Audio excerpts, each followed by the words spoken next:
My whole life, even as a child, all I really thought about, I used to carry dolls around on a pillow, and I wanted to be a mom. What Diane Downs wanted more than anything else was to have children. She got her wish, but her dream turned into a twisted tragedy when she was sentenced to life for shooting her children because her boyfriend didn't like kids. Even today, 5 years later, her former husband would like to see her pay the ultimate price. Executed. That's what I was hoping for. That's what I still feel that they should have done that, you know. We'd all be better off. But it was the children who would pay for what Diane wanted. Diane's the type of woman who I think could cut your throat and then sit down and have lunch next to your body.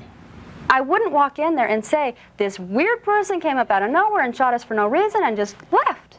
I mean, that's not a believable story. I could have, if I had done this, I could have come up with a believable story. It really happened. It was back in May of 1983, next to this creek, alongside this isolated country road outside of Springfield, Oregon, that this bizarre and tragic crime was committed.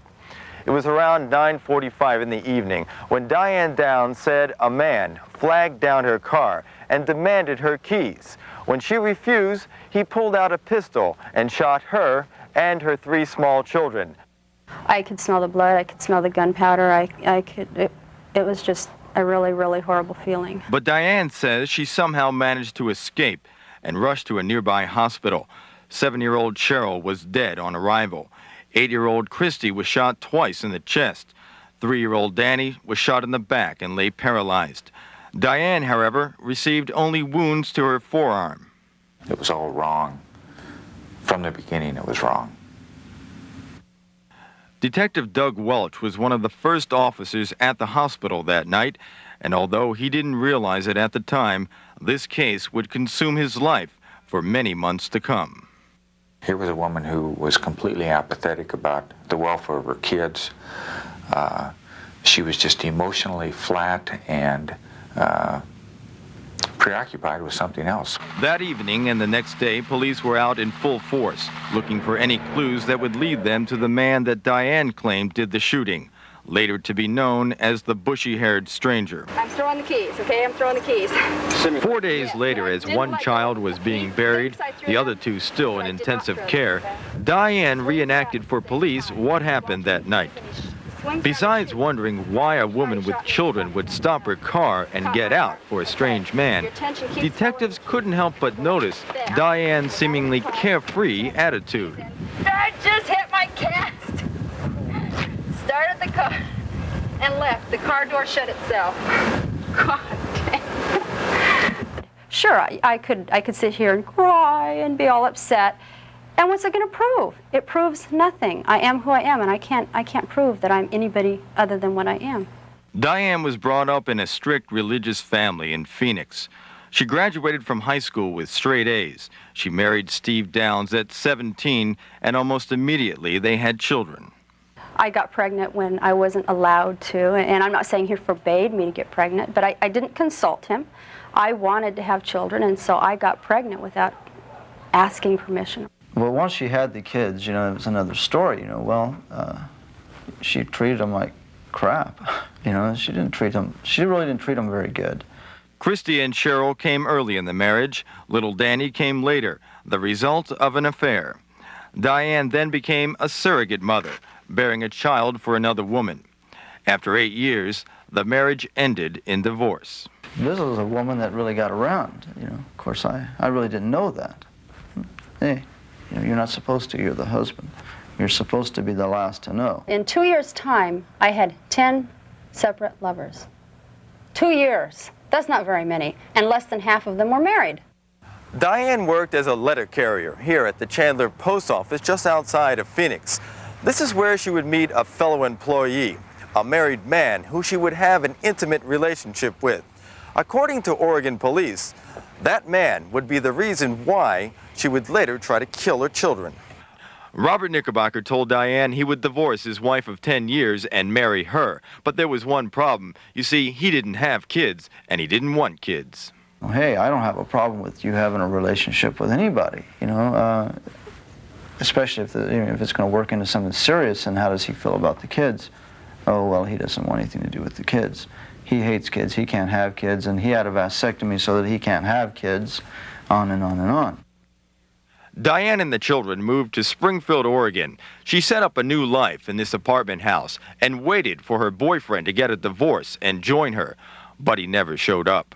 According to police, she became obsessed with trying to get him, writing him letters every day, but they would come back unopened. He would change his mind on a daily basis. I'm coming, I'm going, I'm coming, I'm going. I want a divorce, I've changed my mind, I don't want a divorce. A week and a half later, he changes his mind, he doesn't want a divorce, okay? This was a real obstacle as far as Diane was concerned. Those kids were a burden, and there was no way that she could see that she was going to get this guy up to Oregon as long as she had the kids. Along with the letters, this statuette was found in Diane's apartment. Inscribed at the base, to Christy, Cheryl, and Daniel, I love you, Mom, dated just 6 days before the shooting. Police believe this was not a gift, but a memorial, because soon Diane would be without her children. The town of Springfield was shocked by the crime. Diane proclaimed herself the victim of an unknown madman. But as police investigated, they found no evidence to support her story about a bushy-haired stranger. Instead, everything pointed to Diane. Most damaging were the slugs found at the scene. Police say they were fired from a .22 Ruger pistol. Although the weapon was never found, Diane was known to have a similar gun. We were able to learn that she did have a Ruger. She had that gun, and she pulled that gun out and shot those kids with it. Police were unable to crack Diane's story about a crazed killer who only demanded her car keys and said nothing more before shooting her children. But during a tape-recorded police interrogation, she slipped, changed the story, and said that the man had called her by name and threatened to kill her if she talked. This individual talked to you, referred to you by name, and also referred to your tattoo. Right. As close as you can remember, what did he tell you? If you say anything about what happened here, that they'd come back and kill me. It wasn't an intentional lie, though. I didn't sit But you just changed sit your there. story. Oh, yeah. Yeah. I agree. I mean, you know, you've heard it. It's obvious. Doesn't that make it seem kind of tough to believe what you're saying? If you change your story 2 months after the shooting? I'm sorry. I mean, I'm not saying that you have to believe me. I'm not saying that anybody has to believe me. But I know within myself, I can sit here with a clear conscience and know that I did not shoot my kids. There was only circumstantial evidence to go on. Police felt they needed more. They had to talk to the 2 surviving children. Danny was too young, and Christy had suffered a stroke as a result of her gunshot wounds and had difficulty speaking. Why wouldn't they arrest me if I did it? If they really had this evidence, I say they didn't have the evidence. Finally, police arrested Diane, and incredibly, she was pregnant once again. Throughout the trial, the public would see Diane being led to the courthouse in a maternity gown and handcuffs. The trial was held here at the Lane County Courthouse in Eugene. And although the prosecution felt they had a strong case, they were still concerned about their only eyewitness. Would little Christy Downs, now 9 years old, be able to take the stand and testify against her mother? In an emotional and oftentimes tense account, Christy Downs told the jury what happened that night. When asked, "Who shot you?" she replied, "Mom did." Her daughter Christy testified that Mom stopped the car, got out, and then walked to the trunk where she obtained something. We feel it was a murder weapon, and then walked back where she reached inside and shot the kids. After that, we think that Diane then shot herself. A jury found Diane Downs guilty of murder and attempted murder and sentenced her to life in prison, where she would later have her baby and give it up for adoption.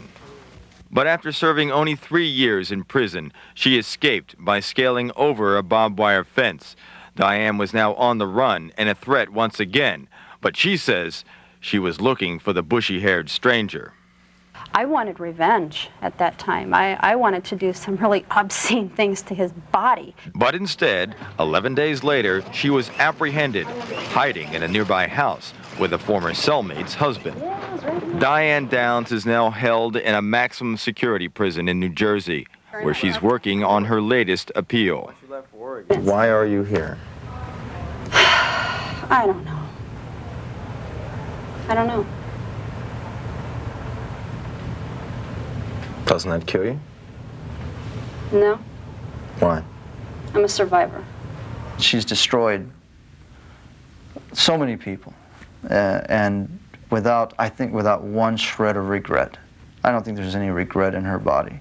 That I don't think she's ever come to grips, with what's happened. I mean, the gravity of what's happened. The kids especially. She destroyed them. 3 perfectly innocent young children. Destroyed them.